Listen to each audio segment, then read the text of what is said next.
രണ്ട് ഫ്രണ്ട്സ് ഒരുമിച്ചിരുന്ന് ചായ കുടിച്ചിട്ട് ഇറങ്ങാൻ നേരത്ത് ചായയുടെ പൈസയും കൊടുത്തിരുന്ന കാറി കയറിപ്പോയി.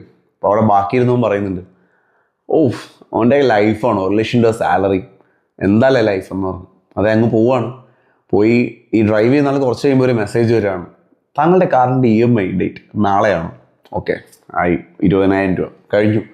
കുറച്ചുകൂടെ അങ്ങോട്ട് പോകുമ്പോൾ അടുത്ത മെസ്സേജ് ഒരു കോൾ വരികയാണ്, സാർ ഇത് കസ്റ്റമർ കെയറിൽ നിന്നാണ്, അറിയാമല്ലോ അല്ലേ 2 ദിവസം കഴിയുമ്പോൾ ബാങ്കിൻ്റെ സാറിൻ്റെ ഹോം ലോണിൻ്റെ ഡേറ്റ് ആണ്, സാർ അക്കൗണ്ടിൽ പൈസ സൂക്ഷിച്ചിട്ടുണ്ടല്ലോ അല്ലേ.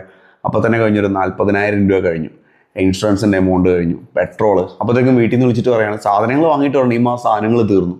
കുറച്ച് കഴിയുമ്പോഴത്തേക്കും വിളിച്ചിട്ട് പറയണം, അമ്മയുടെ മരുന്ന് കഴിയാറായി, അത് തീർന്നു.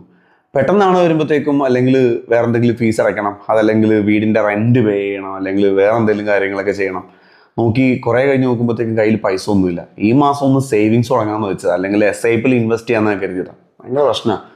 അപ്പോഴാണ് ആലോചിക്കുന്നത്, ഒരു ഇൻകം കൂടി ഉണ്ടെങ്കിലും നടക്കുള്ളൂ. സത്യം പറഞ്ഞാൽ 1,00,000 രൂപ സാലറി ഉണ്ടെങ്കിലും 50,000 രൂപ സാലറി ഉണ്ടെങ്കിലും എങ്ങനെ ബാലൻസ്ഡ് ആയിട്ട് ജീവിക്കുന്നു എന്നുള്ളത് ഒരു കാര്യം, രണ്ടാമത്തെ ഒരു എക്സ്ട്രാ ഇൻകം ഉണ്ടാവുക എന്നുള്ളത് മറ്റൊരു കാര്യം.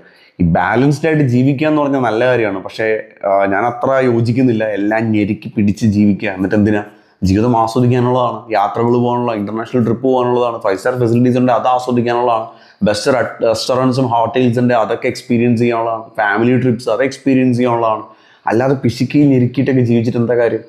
എക്സ്ട്രാ ഇൻകം ഉണ്ടാക്കുക, ഒരു ക്യാഷ് ഫ്ലോ ഉണ്ടാക്കുക, പാസീവ് ഇൻകം ഉണ്ടാക്കുക എന്നുള്ളതാണ് ഏറ്റവും ഇമ്പോർട്ടൻ്റ് എന്ന് പറയുന്നത്. പിന്നെ ഇപ്പോൾ ചിലപ്പോൾ ഒരു 40,000 രൂപ സാലറിയിലൊക്കെ നിൽക്കുന്ന ആൾക്കാരുണ്ടാവും, അവരുടെ പ്രതീക്ഷ ഒരു 10 വർഷം കഴിയുമ്പോഴേക്കും 1,00,000 രൂപ സാലറി ആവാം, അപ്പം രക്ഷപ്പെടുന്നതായിരിക്കും.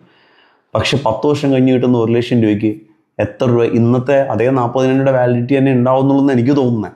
ആവശ്യങ്ങൾ കൂടിക്കൊണ്ടിരിക്കുക, പ്രൈസ് ഇങ്ങനെ കൂടിക്കൊണ്ടിരിക്കുന്നുണ്ട്. അപ്പോൾ ഏറ്റവും ഇമ്പോർട്ടൻ്റ് ആയിട്ടുള്ള സൊല്യൂഷൻ എന്ന് വെച്ച് കഴിഞ്ഞാൽ ഒരു പ്ലാൻ B ഉണ്ടാവുക എന്നുള്ളതാണ്. അതൊരു പാസീവ് ഇൻകം ആയിരിക്കണം, അത് ഡിജിറ്റലി ഇൻ്റർനെറ്റ് ഓറിയൻറ്റഡ് ആയിട്ടായിരിക്കണം. കൂടുതൽ കാര്യങ്ങൾക്ക് ഞങ്ങളെ കോൺടാക്ട് ചെയ്യാം.